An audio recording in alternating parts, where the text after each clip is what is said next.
We imagine reality to be colourful because we know life is not black and white.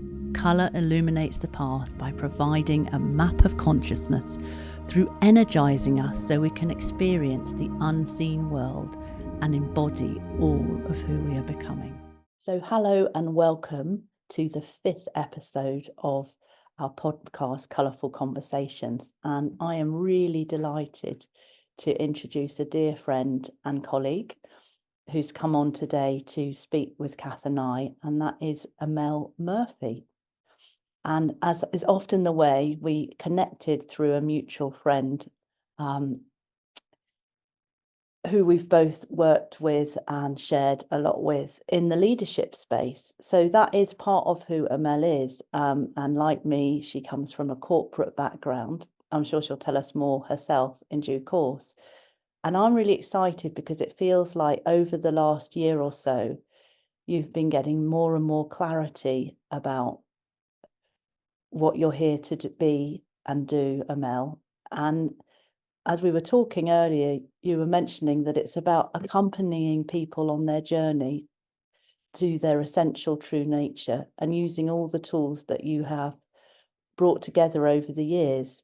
So I think we meet in the place of systemic constellations, which is a form of energy work to really understand the right relationship of things and ourselves. And, are we in right relationship with ourselves? And really playing with what's coming up for us in the body as we do this work. What does it feel like? And as that is a form of intelligence that informs us about who we are. So I'm excited to hear, how you got to this place, because it feels from what I do know that it's been quite a journey. Thanks, Kath. And thanks, Kath, as well. Kate and Kath. Don't worry, everyone always does that, by the way. We just get called the 2Ks these days. It's much easier.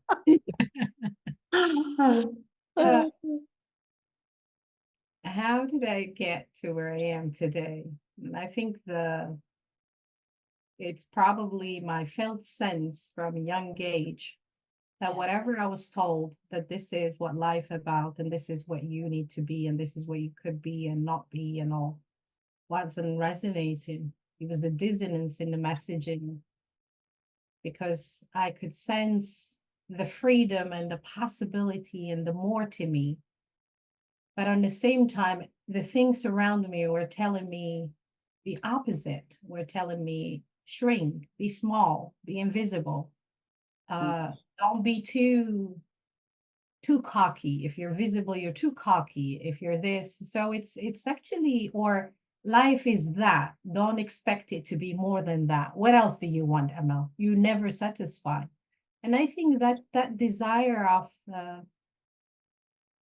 that innate impulse, desire to feel more and to sense more about life, that's what led me to actually wanting more for myself and giving myself permission to actually wonder and explore, what does that mean? Living my life means, practicing my choices means.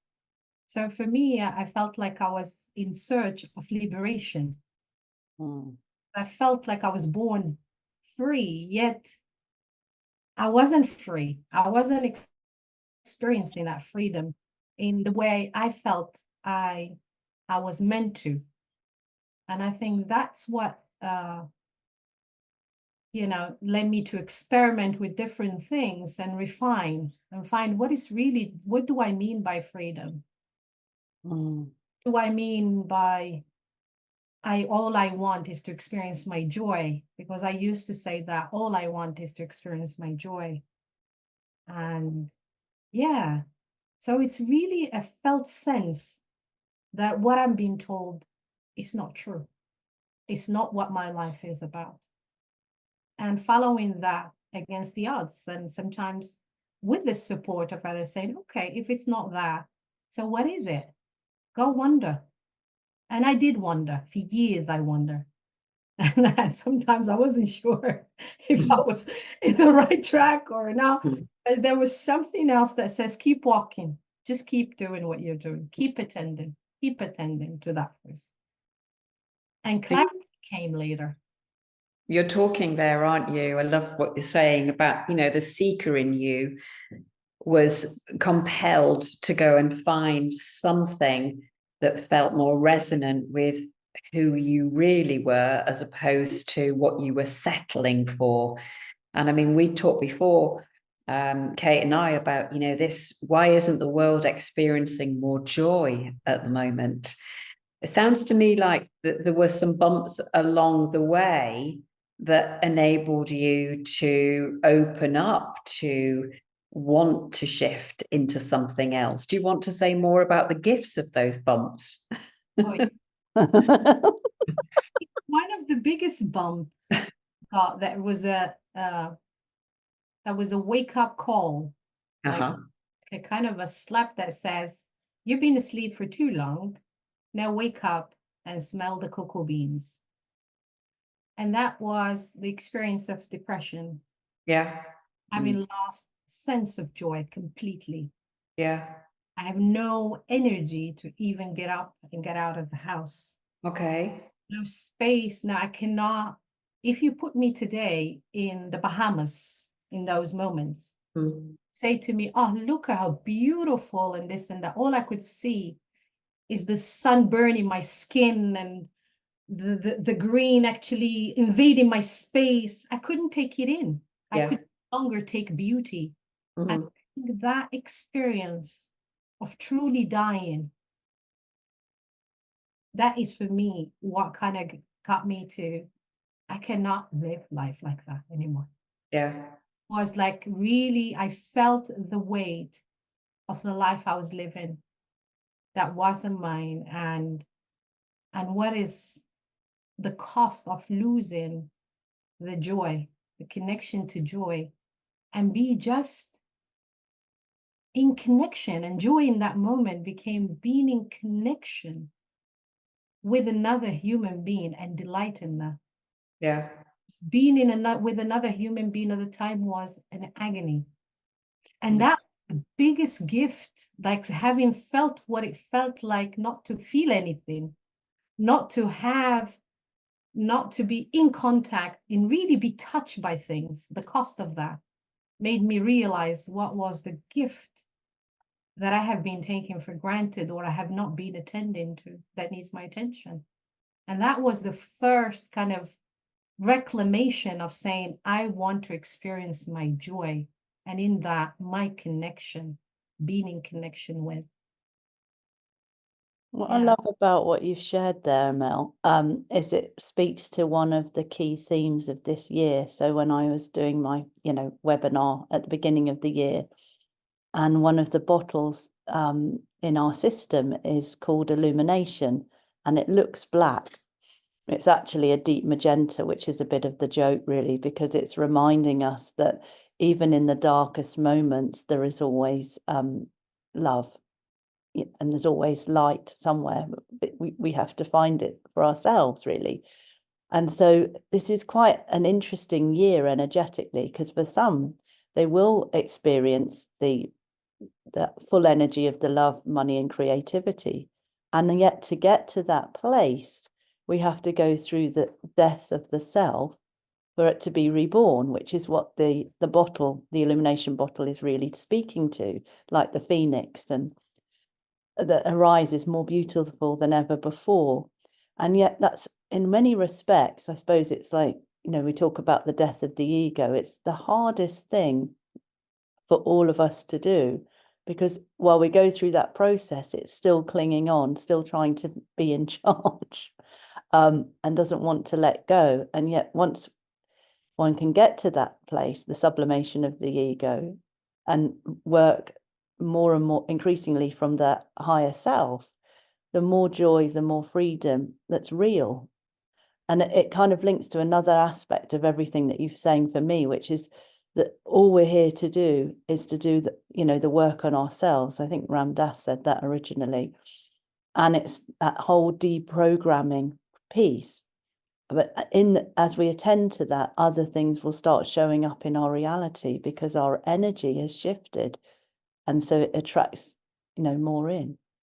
And as I hear you say that, actually the biggest shift for me is realizing in that moment if I actually closed my heart.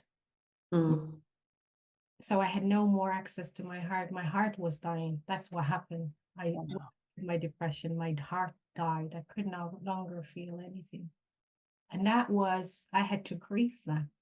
And I think the period that came after that, it was about allowing that sadness that meant to actually having to close your heart. That means you have not felt safe, or you have felt something that did not give me the sense of it was okay to keep my heart open and to receive and to give from, I was so extended in giving, but I closed my heart to receive in any form of love or any from proximity and all the compassion or whatever, because it felt too threatening. I read somewhere the other day, I thought it was lovely as an expression, the greatest act of selfishness is a lack of self-love. Mm. And I think we're all on this journey, aren't we, of learning our way back to what is love in its fullest expression, unconditional love. And Kate started with you talking about your journey and helping others be in right relationship. Mm. So would you like to speak more about this aspect, self-love, and how we get there, help our listeners understand more about some of the tools and techniques that you use that help unravel this jigsaw for them? Because I think it's a real a female trait, what you mentioned about giving, Yeah. and not paying enough attention to the self. Mm. Yeah. I think being out of balance is something that happens. And I think being in right relationship for me means being in this balance of giving and receiving. Mm-hmm. Now there is a balance and if we actually just give and give and give, at some point we feel burdened and we feel resentful, we feel tired, we feel exhausted and this and that. And if we just receive and don't give, we feel guilty, feel small. We have not really occupied our place. No. So one of the things that for me that helped me is actually sensing into the places where I'm overly extended and the places that I find really difficult to receive. Yeah. By attending first to the places where I overextend myself and all, I had to actually ask, where did this come Where from? did it start? Yeah. But it's not just where did it start, what did it serve? Yeah. It served at some point. It may have been the right way to belong to a system, to belong in a family, or to belong to a community, to be in that way. But now it's like, is it what I want?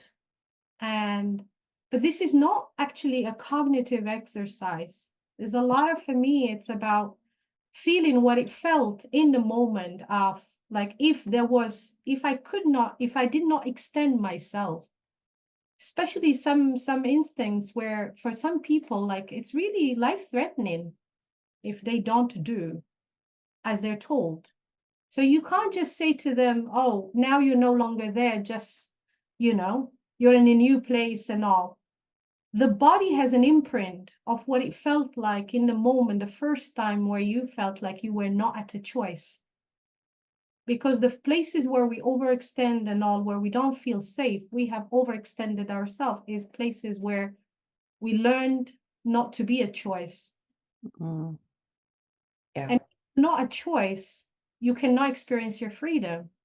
So one of the ways of restoring that is working through the traumatic events or the overwhelms, experiences that still playing now, but in more in a somatic way. So not avoiding, but actually allowing the feelings to flow, yes, and going back to facilitate that process in a safe way, is what I'm hearing. Yes, and sometimes it's not going back to facilitate that, because that is already happening here. So starting from this moment where this actually response is happening in your life right now, and play from there, because that is where it's alive. It's felt, and all. Sometimes the old experiences is not touched, it's not present, you know, we've forgotten about it, but this experience invoke.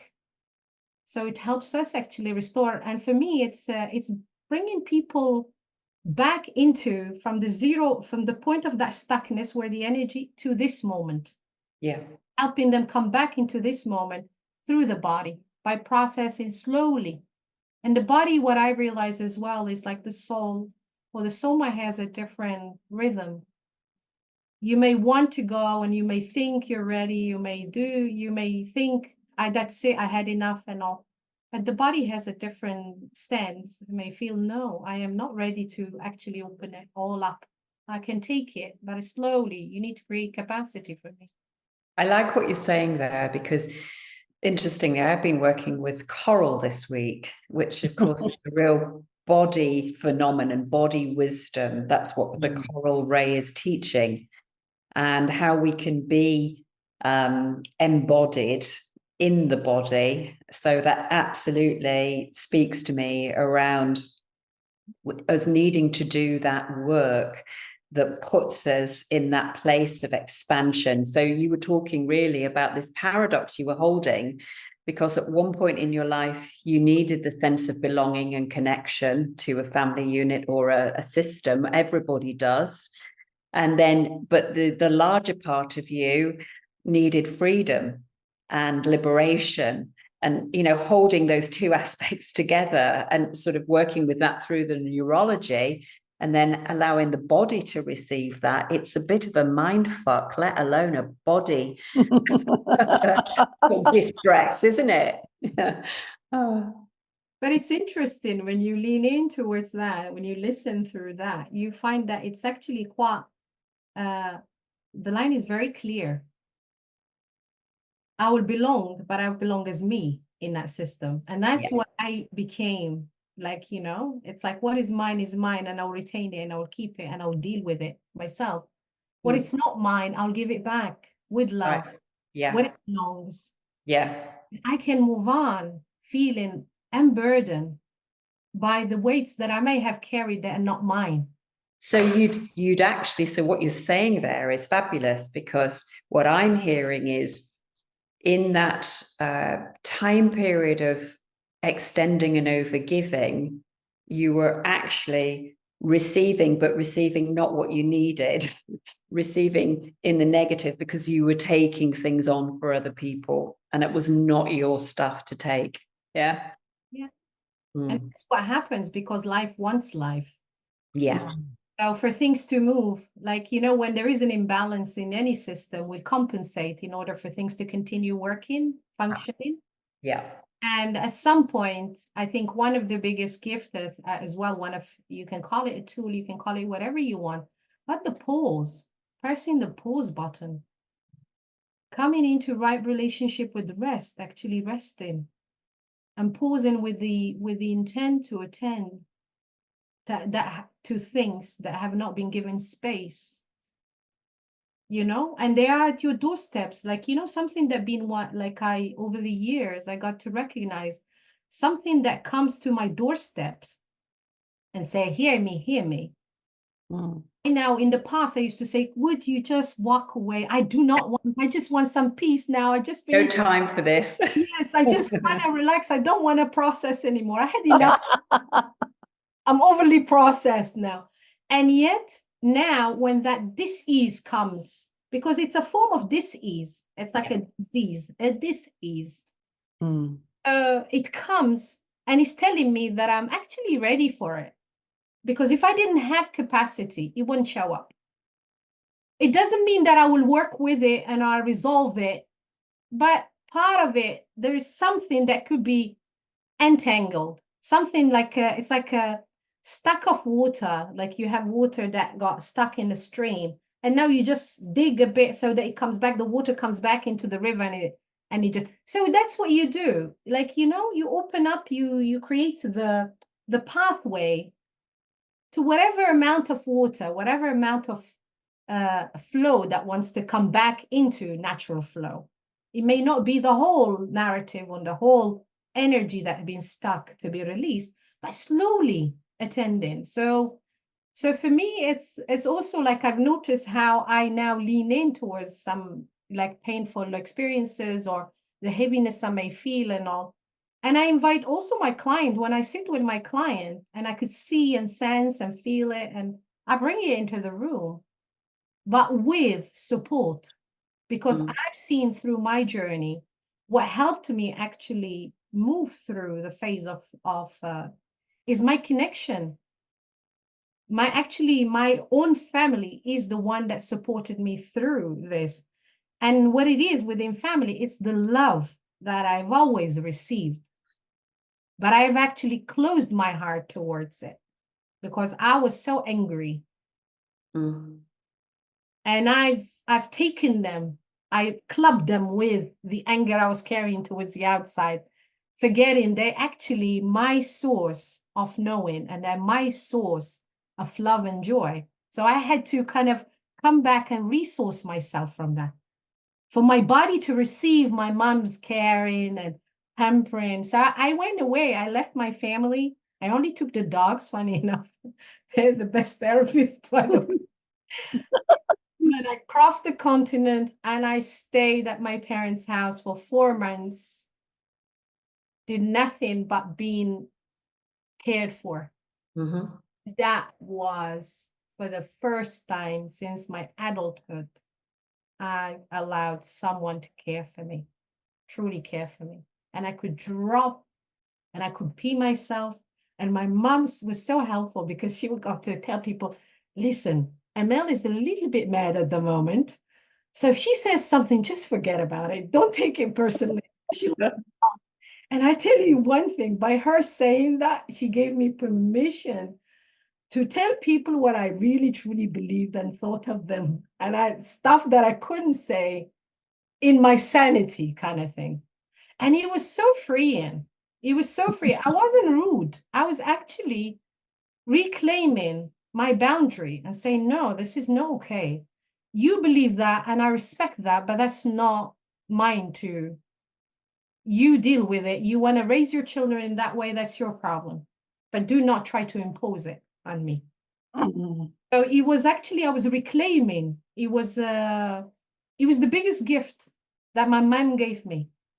By just putting that, I could have seen it as like, oh my God, here we go again, stigmatizing and this and that. But because I knew where she was coming from, like her place, it was place of love. She didn't want me to be hurt or and it's a protective energy. So I was like, Mom, thank you so much. Yeah, it's a lovely act of non-judgment, really, and just holding you, and just being there for you.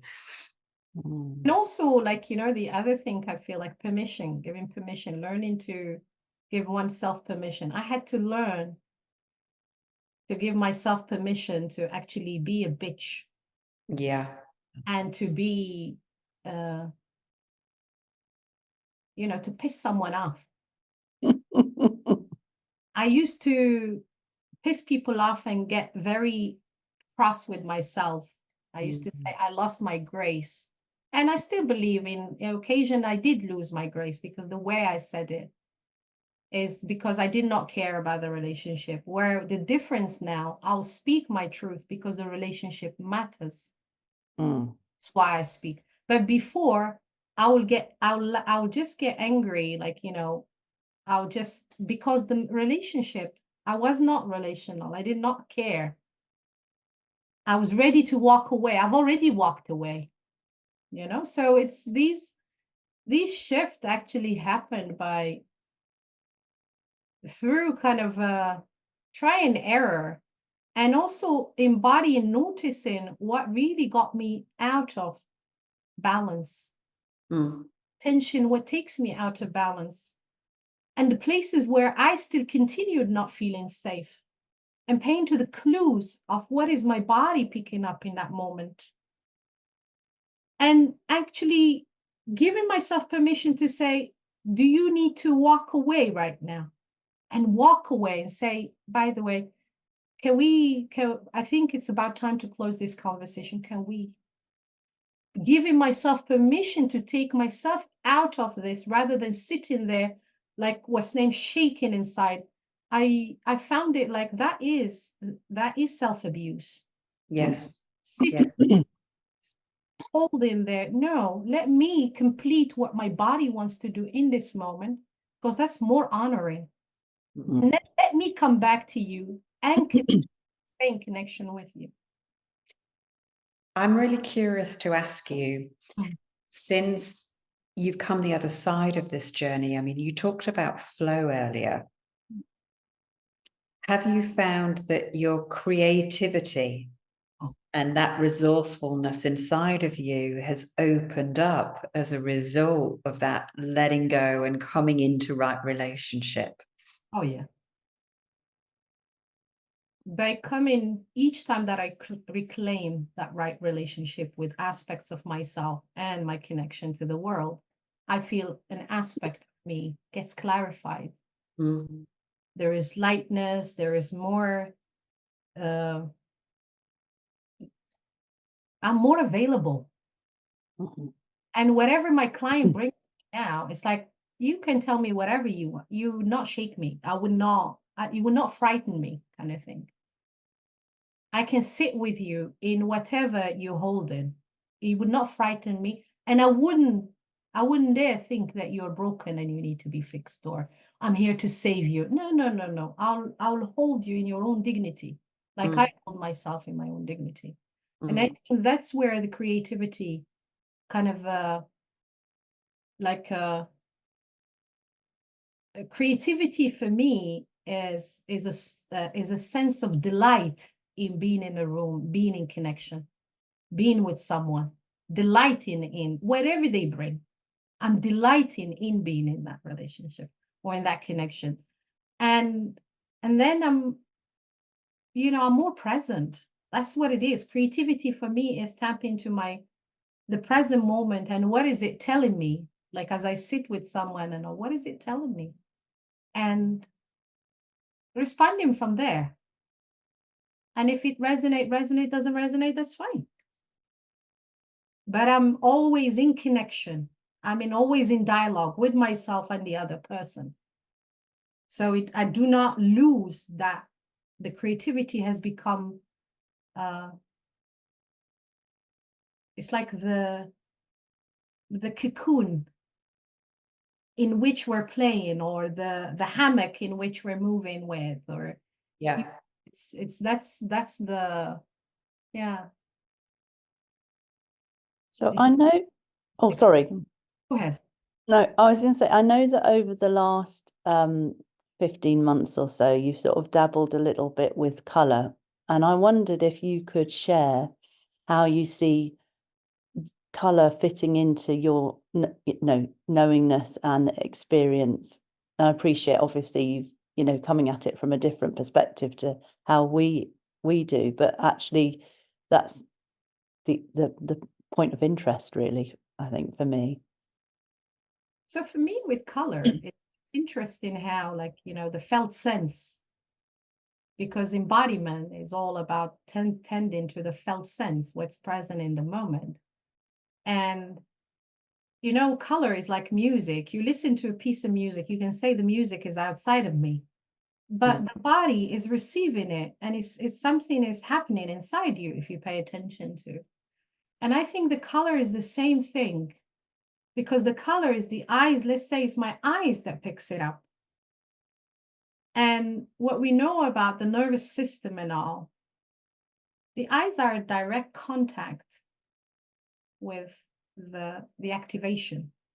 And was like, oh, something is coming. Like, it could be danger, but something is attracting me, so something. So it's already like there's that connection already. So it's something within me that my nervous system is reacting to. And as I pick it, And if I sit with that color and I say, why this color? Comes this color? And I just sit with it. And I could sit with it with days. I could write in what is coming through that color for me. Something may, what is this color in my body? I can play with it. Like for me, it's like I have one of the turquoise, dragon turquoise here in my house. And from time to time, I just bring it, I look at it and I go into meditation and I sense into that. In one aspect, I've looked at it, I was because I have a movement practice. So I move to words, I move to objects, I move. So my eyes fell in the turquoise. Like, so that color, I dance to that color to just feel and sense what is that color within me and how does it move? What does it give me? What does it take away from me? Where are the parts it touches? Where is the parts that it doesn't touch? Mhm. How far does it go within my body? Where do I feel it more alive? Where I feel it less alive? So that's how I kind of work with the colors. It's trying to sense into an outside object telling me something that is already happening here. Mhm. Sometimes I don't have the verbal, the cognitive, and my desire to discover that cognitive through other ways, like, through into what is this color attending to inside me. You're going body to mind, and some people are going mind to body. That is the switch of my work. Yeah. Coming, experiencing something and then having a meaning about it. And that's what science used to be. People experiments and experiments, and then they wrote a theory. And then we applied. But for us as a receiver, we're applying the theory without having had an experience. And then we meet our experience and we're trying to figure out the theory. It doesn't Totally. but how about I start from my experience? Yeah. And see the different frames. And maybe it doesn't fit in any frame. There's a new frame to be created. Yeah. And all of us as facilitators here on this line can totally appreciate, the value of when we've sat and facilitated theory and then we've facilitated an experience and how that shifted awareness, hasn't it, in the moment, and the insights that's brought and the wisdom then that connects us to on every level. And that's what for me is, I said, I don't listen to the story that is told. Yeah. I listen to the story that the body wants to tell me. Yeah. So tell me the story in your experience, not what you just had or you believe, because you're traveling between places. But when you say where you're experiencing in this moment, you come back to this moment. You're not between places. You're not going there and staying there. You go there, you go visit, but you go visit to reclaim. We're not going visiting to kind of stay in the trauma or, oh, my parents did this or my community did that. No, that is me accepting my fate. I accepted the fate of migration. I had to put to rest the fact that, there's a cost to migration. As someone who has no experience, it would not understand what it feels for a migrant. Yeah. You feel displaced? Absolutely. Mm-hmm. You lose all your... That sense of connection to the land, to the space, to the... you leave your loved ones behind. And that is everything. Like you could see the tear, like you could see it, because for me, it's a tender place. Do you know, I could talk to you all day. It's a shame we've only got this limited amount of time. I'm conscious of that. And as we bring, I guess, this podcast to a close, Amel, well, firstly, where can people find out more about you? And is there anything else you'd like to share about any of your up and coming events or books or anything that you want to share with our audience? Okay. So if you're trying to reach me, if you're interested in connecting to yourself, to your body, through the body and all, you can reach me through www.embodiedbeings.com. That's my practice. And you can find me also in the different social media mediums under my name, Amel Murphy. You just click Amel Murphy and you will find me. If you're interested in the work of somatic experiencing and working through your trauma, I can work with you online as well as face-to-face. So I'm based in Wokingham, and I see my client in my clinic here in Wokingham. And I also see people online, like obviously. And some upcoming events. So we have an Embodying Abundance retreat. Oh, that sounds exciting. Yes, it is. I'm excited too. And it's happening on the 18th and the 19th of May here in the UK. So if that speaks to you, go to my website and you will find the information about the retreat and how to join. This is Fabulous. Okay, and I, would suggest that anybody who's listening to this certainly should go and investigate, because there's an awful lot to learn from this lady. In terms of my final question, I think Kate and we like to ask this question of all of our interviewees, so to speak, who come on the podcast, looking at what's emerging in the world, the story, the dream. What's the new dream for you, do you think, that's emerging? What's your thoughts on all of that?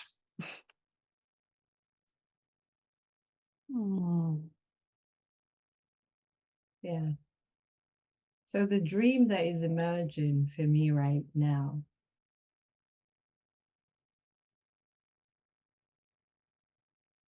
is a place, is actually where people allow themselves to break open, where people are like coming into circle to feel their grief and to release it so that we can come and open our heart. I have a sense that all the aching that is happening right now, all the distraction that is happening, is just inviting us to kind of really feel at the depth of our bones the cost of closing our heart to one another. Yes. And turning back on each other. And how can we come back into just being with one another, with everything that is, like, can I receive you with your beauty and your ugliness, with your love and your, can I choose you as you are, like, and can I see you with everything that you are, not just with your misery or your joys, but with everything that you bring. And I think that's the sense, or something that, yeah. I love that, because I think if I'm to summarize this whole conversation, for me, real wise words there, because really you're referring to this, all of us needing to come into acceptance with those parts of ourselves, that shadow element that we've ignored or denied or, avoided in some capacity. And it's actually the gift is in that space, as you talked. And on the other side of that, the allowance, what that opens up for us to be present with anything that needs to show up in that space, and the gift of the creative flow and capacity that affords us in the world. And the world needs that right now. So yeah, absolutely. I'm sure Kate and I would totally endorse that. For me, it's a real turquoise coral conversation that we've had today. So it's interesting, Amel, that you talked about turquoise dragon. You're wearing turquoise. Kath was referring to coral, which is the complementary color to turquoise. So in a sense, you could say it's not as simplistic as this, but in some ways, turquoise represents the mind and coral represents the body.